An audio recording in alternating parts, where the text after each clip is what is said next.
Welcome everyone to EA Global Summit 2022. This is Julie again from EA Global Summit organizing team. Thanks everyone for joining the session. This session is by Ryan from Sparx Services North America, providing insights from 2022 State of Architecture Survey.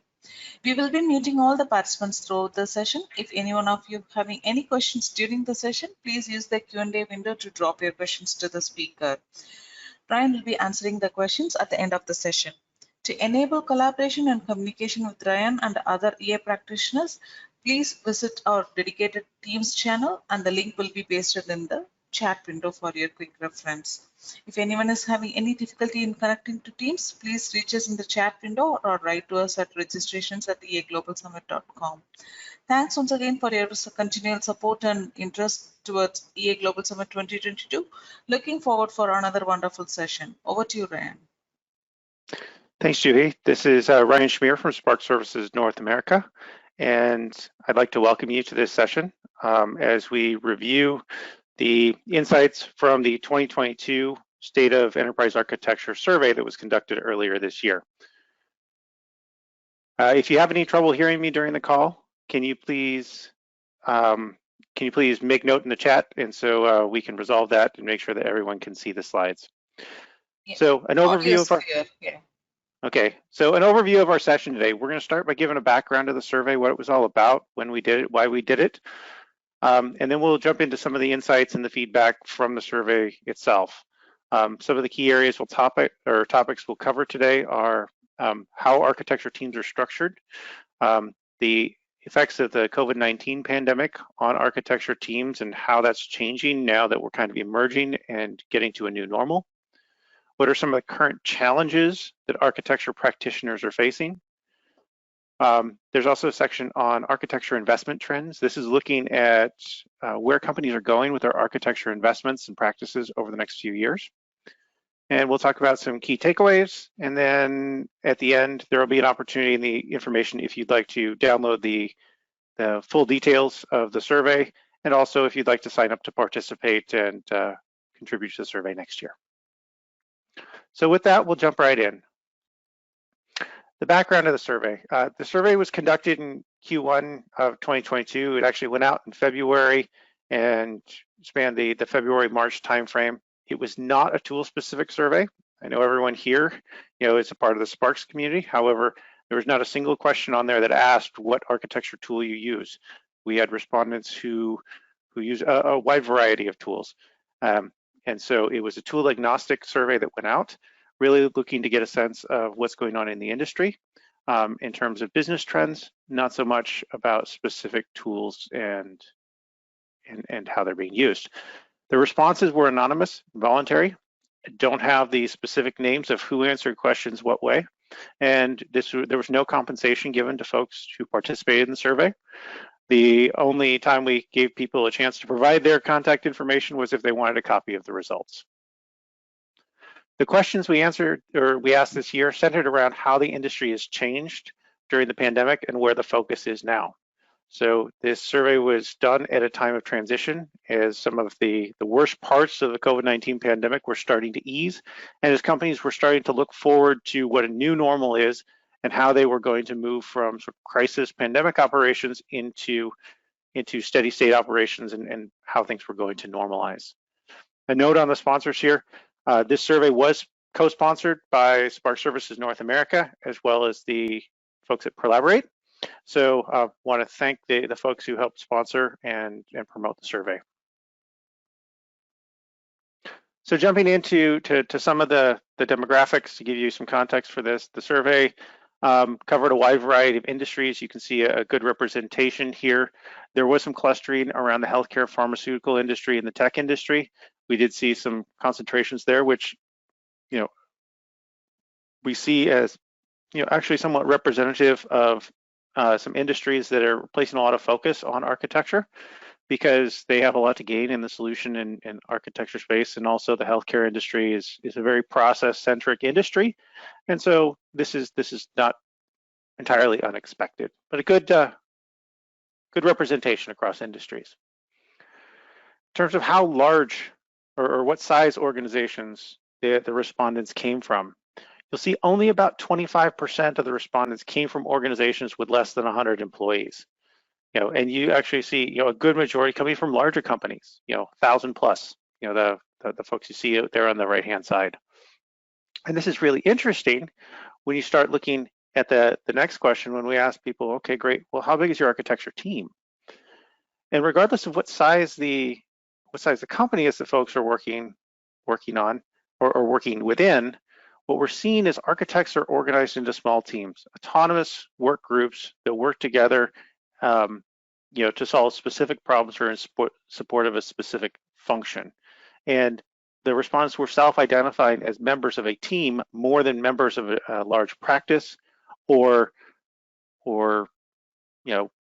working as part of a larger effort. So there was a lot of affinity and identity coming from the relationship to the small team or small work group. The note you see in the top corner, 62% of the architects are working in distributed environments, and distributed environments was defined as not co-located with your team members. So whether it's working in different offices or working remotely, a majority of the people were working in an environment where they were having to collaborate with people who weren't co-located with them. And that, I think, you'll see in some of the other feedback that we'll see a little bit later. Okay, we asked the question about what types of architecture are you doing today? And this actually shouldn't be too surprising to most folks. These trends haven't changed significantly from what we've seen over the last few years, with enterprise architecture and IT solution architecture being the highest areas where folks are doing architecture work. You'll also see pretty strong representation in some of the other areas: process modeling, information architecture, APM, strategy pieces. But a lot of focus here on the connective tissue, connecting the different facets of the organization together and understanding how things work. We initiated the survey, right at the tail end of the peak of the pandemic, and one of the key questions that we wanted to know when we asked and did the survey was, what are the challenges of working remotely from home as an architect? And the background for this question is, in the past, architects have said that they spend most of their productive time in conference rooms with a whiteboard pen in their hand, talking to stakeholders, brainstorming, trying to explain things and draw pictures. And that is rather difficult when you're not co-located with folks and when your entire organization is working remotely. So we asked the question, what are your challenges working remotely in the context of this pandemic? And it was interesting to see the response. Most of it was what you would expect. The lack of management visibility into your work. You're not in there having those face-to-face conversations, and so people don't always understand what it is that you're doing. Not easy to whiteboard solutions and ideas, so the collaboration, and then sharing information with project teams, or some of the key areas where people are really having challenges. And then here in the middle, you'll see this requirements gathering with stakeholders. A key technique of architects in the past has been whiteboarding, brainstorming sessions, requirements gathering workshops, and those took a different form during the pandemic. It was still happening, but it was clearly an area that folks expressed some concern and some challenges. As we talked about, the collaboration related challenges, you'll notice from the previous slide, one of the key areas people focused with was, or struggle with, was collaboration. We drilled down on that a little bit and asked, well, okay, who are you trying to collaborate with, and where is it going well and where is it not? And what we see, and I won't, drain this in entire chart, you can review it after the session. Some key areas of focus here. Architects found it easiest to collaborate with other architects and people who were in a similar type job role. They found it more difficult to collaborate with project teams or executive stakeholders and project teams and operations teams and folks that had different job types. So, where they were talking with people who were in adjacent job disciplines, it was easier. As you moved farther and farther away, collaboration became more and more difficult.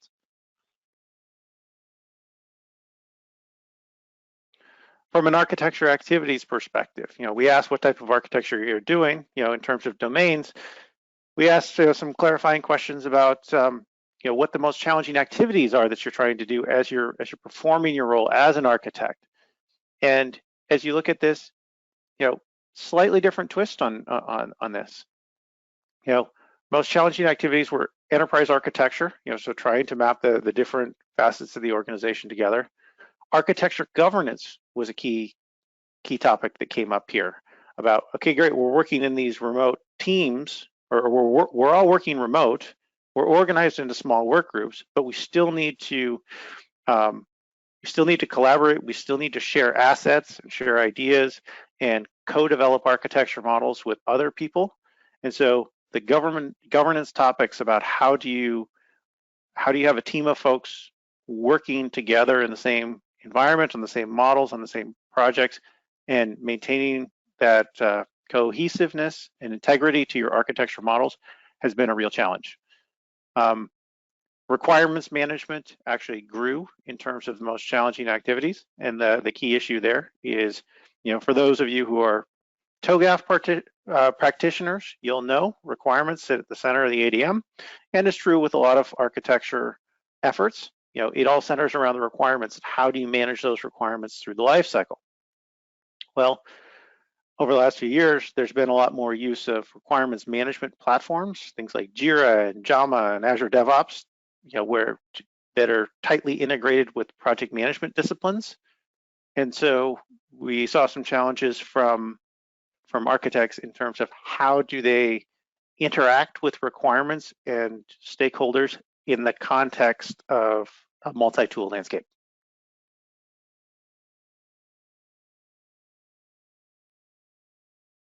There was a strong desire and a strong focus or affinity around leveraging integrated data for architecture analysis.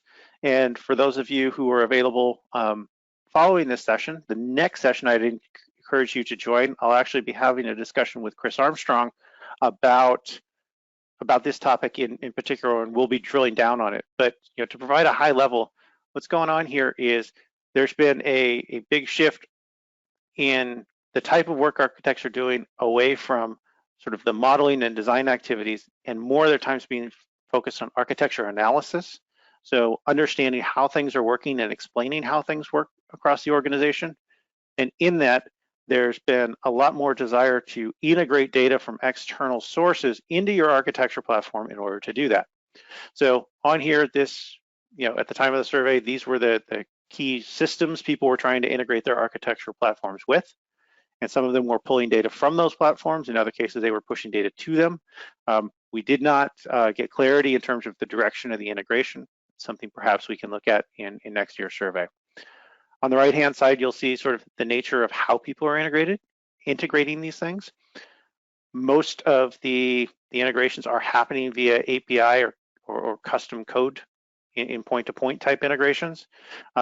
We're not seeing a large proliferation at this point in time in the use of data exchanges, data bus, pub-sub type models, and we'll be talking about that more in the next session about how some of the different models for integration and how those work. But the thing to note from the survey is most people are developing point-to-point integrations with external systems to either push or pull data, either in a one-time thing or in more of a code or API type integration. So switching gears a little bit, let's talk about the investment trends for architecture. We asked the question, okay, great. You have architects, you've been working in the pandemic, how's it going? Is your organization seeing the value from architecture and the architecture efforts? And the best way to assess an organization's perceived value of an architecture practice is how much they're willing to invest in the future. So as we surveyed the companies, and looked at their expected investment in their architecture practices over the next few years from a budget perspective, you'll see that the majority of companies are either looking to keep their investments the same or increase their investments. Very few of them are planning on decreasing their investments. And clearly this is a representation of the value that architects are providing and the value potential that leaders are seeing in the work that's going on. Talking about people, we asked the clarifying question. Okay, great, your budget may be growing, but where are you investing it? Over half of the companies are looking to hire more architects and increase their architecture staffing over the next 2 to 3 years. And I'm going to pause here and segue a little bit or take a little side trip. This is actually could be perceived as a troubling finding when you compare it with some of the other stuff going on in the industry.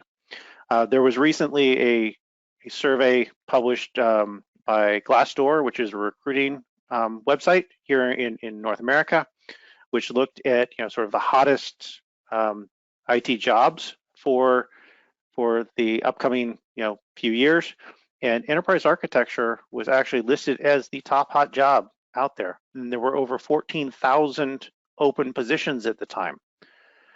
Well, you've got a lot of companies trying to hire architects. At the same time, during the pandemic, we've seen the overall size of the workforce shrink. We've seen some folks retire, unfortunately due to age. We saw some folks who didn't make it through the pandemic. And so, we're seeing a shortage in supply of qualified architects. At the same time, we're seeing increasing demand. So that's an interesting combination finding that I think warrants some more discussion amongst this whole community about how we can help. For those of you who are working within individual organizations, you may want to think about it in terms of, okay, am I going to be able to fill those positions? If not, what am I going to do about it? For those of you who are in the consulting space, maybe think about this in terms of what can you do to help enable some of the clients that you work with to either train new people to meet these jobs or to do the architecture work in a new and an innovative way where they can achieve the same results with less headcount. Because over the next few years, there is projected to be a significant headcount shortage and an inability to meet the increasing demand for qualified architects.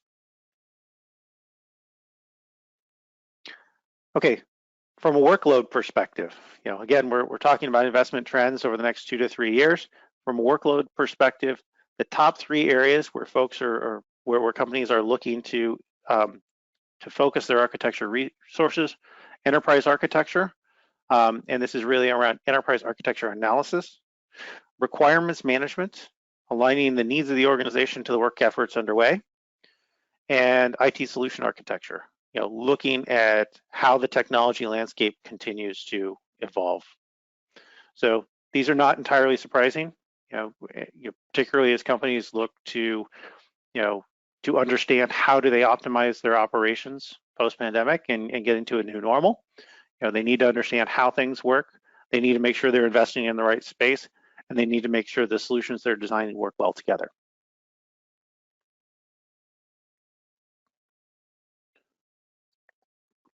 We mentioned systems integration a little while ago in terms of data integration. We asked the question, what types of systems are your highest priorities for integrating with your architecture platform over the next few years? The number one area was requirements management systems. Jira, Azure DevOps, Jama, systems like that. External systems which are managing requirements, how do they get those into the architecture so architects can take a requirement, develop designs against it, and they can get requirements traceability clear through the solution development lifecycle. The second area is actually web portals, and this is interesting and actually matches well with some of the trends that we're seeing on the Collaborate side.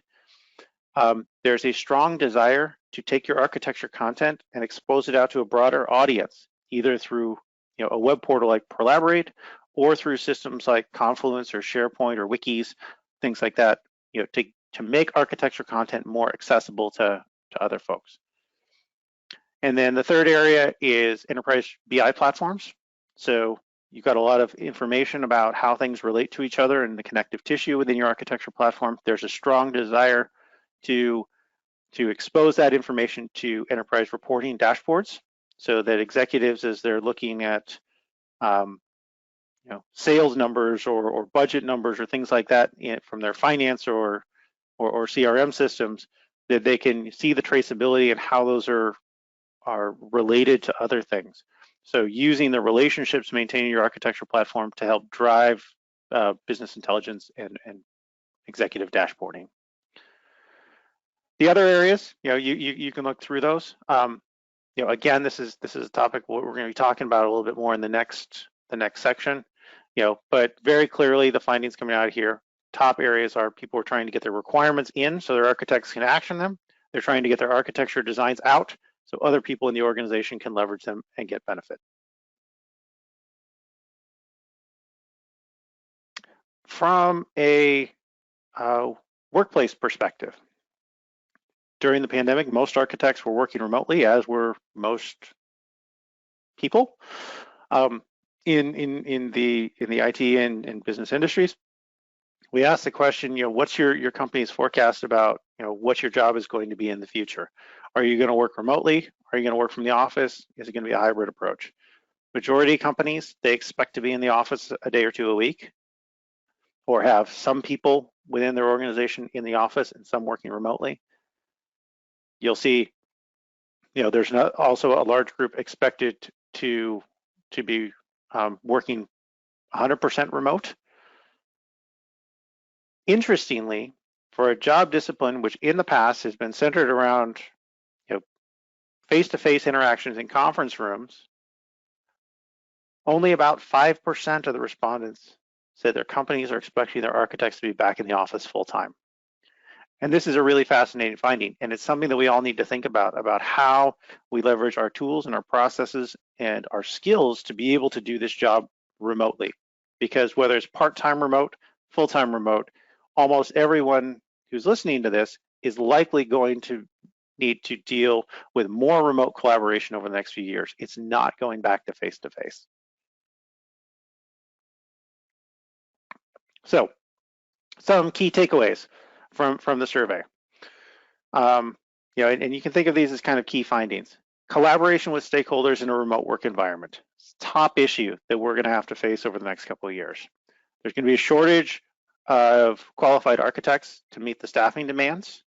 Companies want to increase their investments. However, there's not enough people to fill the roles, and we're going to have to figure out what to do about that. Modeling tools are a focus, but the use of those modeling tools has shifted somewhat from architecture design towards architecture analysis activities. At least in the near term, we're expecting that trend to continue. Architects are organized into small autonomous work groups, even within large companies.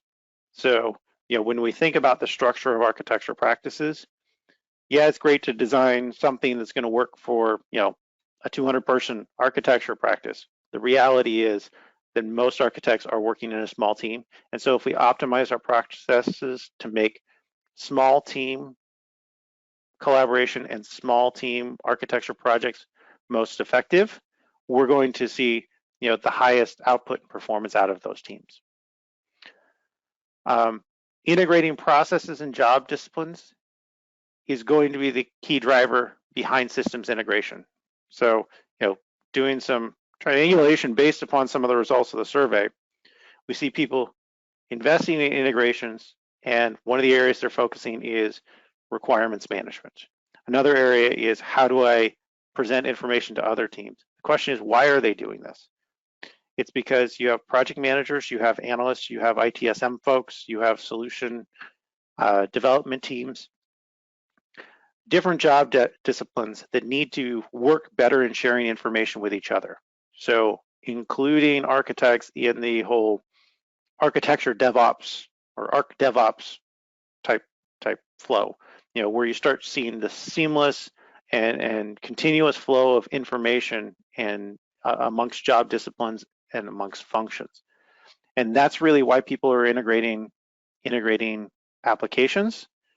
It isn't, for the sake of integrating it, and it's because those teams of people need to work better together, and they need the information that each other has.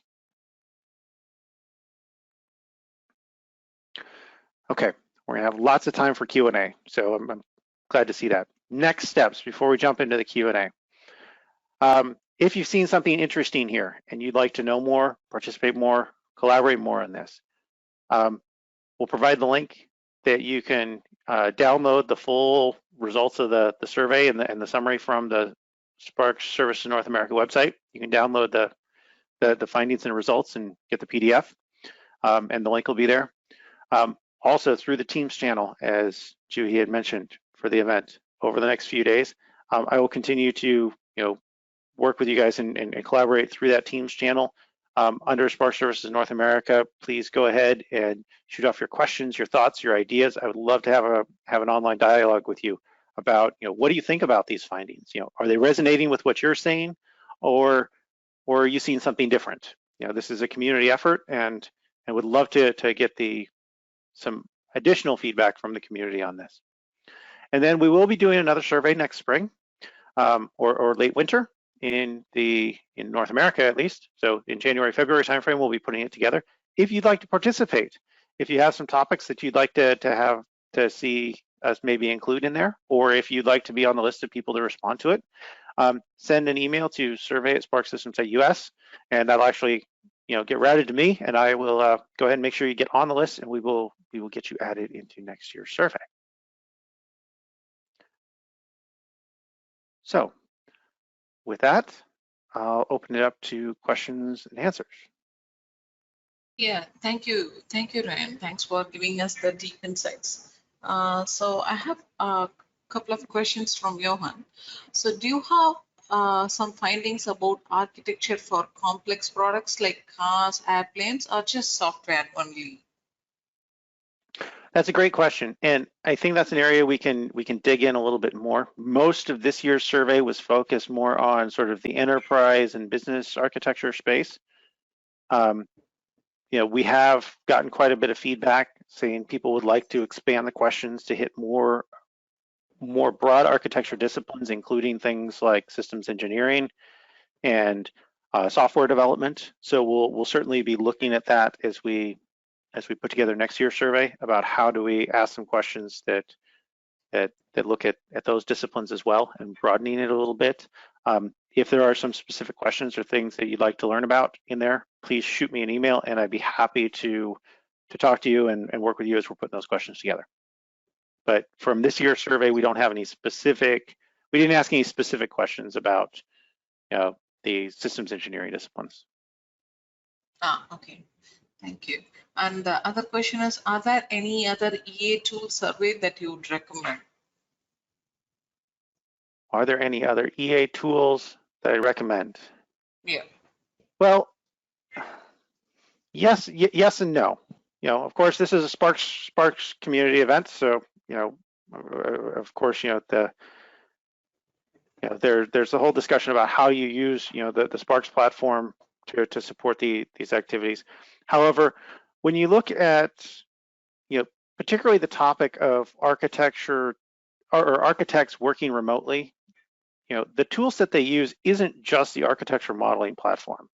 You need to think of your toolbox as being your modeling platform, as well as the integrated data that you're using to gain insights and do analysis. You need to think about things like your collaboration platform, MS Teams, Zoom, whatever it is. How do you have those online workshops? Go to webinar or go to meeting. Offer some great collaboration tools. We also need to deal with the fact that on a laptop or on a tablet, it's really, really hard to draw pictures. And so whiteboarding or digital whiteboarding capabilities are going to take an increasing role in the architect's tool set over the next couple of years. And there are a lot of large format tablets available that integrate with the collaboration tools. But when it comes to enterprise architecture tools, we need to think beyond the modeling platform and think about the holistic set of tools and capabilities that an architect needs to be effective working remotely. Because when we go back to the core of what our job role is, it's to help people understand the complexities of the organization, how different things fit together. Either how things fit together today or how things need to fit together in the future. And so communication and collaboration is probably the biggest skill that we need to hone, and how to do that effectively with digital collaboration tools is really going to be more important than the modeling tools themselves. Okay. And the last question was, can you elaborate on the 2021 Gartner Magic Quadrant for Enterprise Architecture Tools, where Sparx EA is not included? That's a really good question. And I can't provide an official response to why Sparx wasn't included in that survey. I think there was actually an announcement or a press release on the Sparx website dealing with that. But one of the things to note is when you look at things at industry analyst surveys, very often when the analysts are taking a look at these companies, when they're taking a look at these products, they're asking a very specific set of questions because they view the market in a very specific way.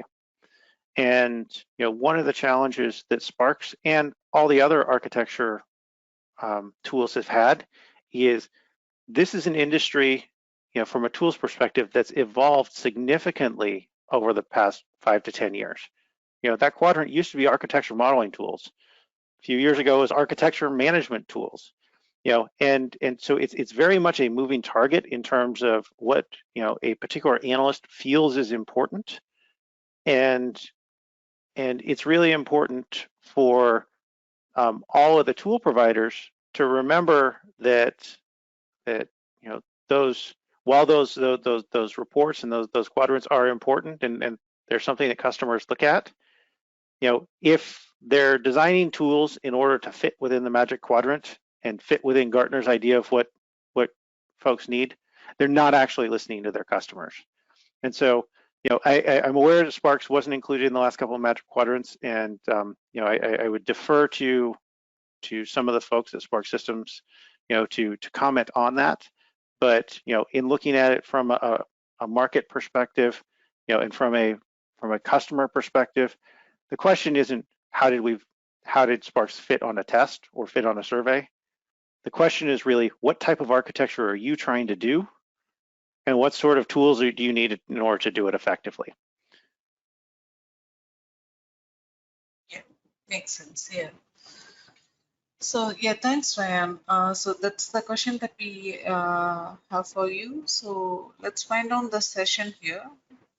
Okay, let me sort of make a couple of closing comments here. Yes, please. It's really important. We have an industry that's evolving very quickly, and the architecture industry is evolving very quickly, as we go through these transitions. The organizations and industries that we all support are evolving quickly. And so it's important for all of us to pay attention to all the surveys that are out there, and the industry information. Surveys are lagging indicators. They provide an indication of what's happened or what's happening. They don't really provide that much forward-looking guidance in terms of where things are going. We need to understand the survey feedback and what we can learn from that, but we also need to put that in the context of our own observations. What are we seeing in terms of investment priorities within our organizations? What are we seeing in the way of technology advances? And how should all these things together be used to impact our decisions and the advice that we give to our organizations? So as we go through here, I would really like to encourage everybody, download the survey results, take a look at them, engage in dialogue and conversation about it, talk about it, because it's really in talking about them and with your peers and asking the question, how does this apply to us? Is there something that we need to do differently, or does this validate what we're seeing, or does this give us insight to something that we may not be seeing? That's what you should be doing next. And I would, if you would like to have a dialogue or a discussion about it, I would love to talk to you. Feel free to reach out to me. My direct email's on here. You can use the Teams channel from the summit. Would love to talk to you. And for those of you who are watching this on YouTube after the event, please go ahead and reach out, because you don't have the access to the Teams channel. Go ahead and reach out, and I'll be happy to fill you in on the dialogue that's happened after the live recording and get you plugged in to the community discussion. So thank you, everyone. And if you'd like to join the drill down topic as we talk with Chris about the role of data integration and how integrated data is impacting the way people are doing architecture analysis, I encourage you to join our next session, which starts in about 20 minutes. Let's talk soon.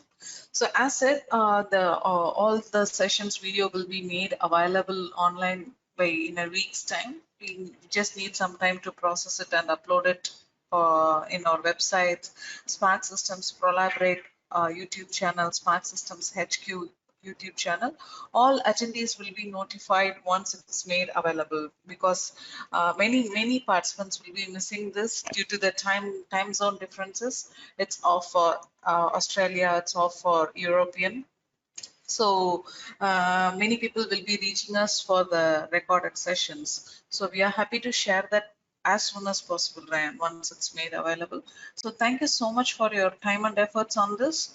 Thanks everyone for attending the session. Now Ryan will be available in Microsoft Teams to have any detailed discussions and answer more questions. Thanks everyone, and looking forward to hosting you all the last session of this year summit shortly with Ryan and Chris again. Thank you everyone.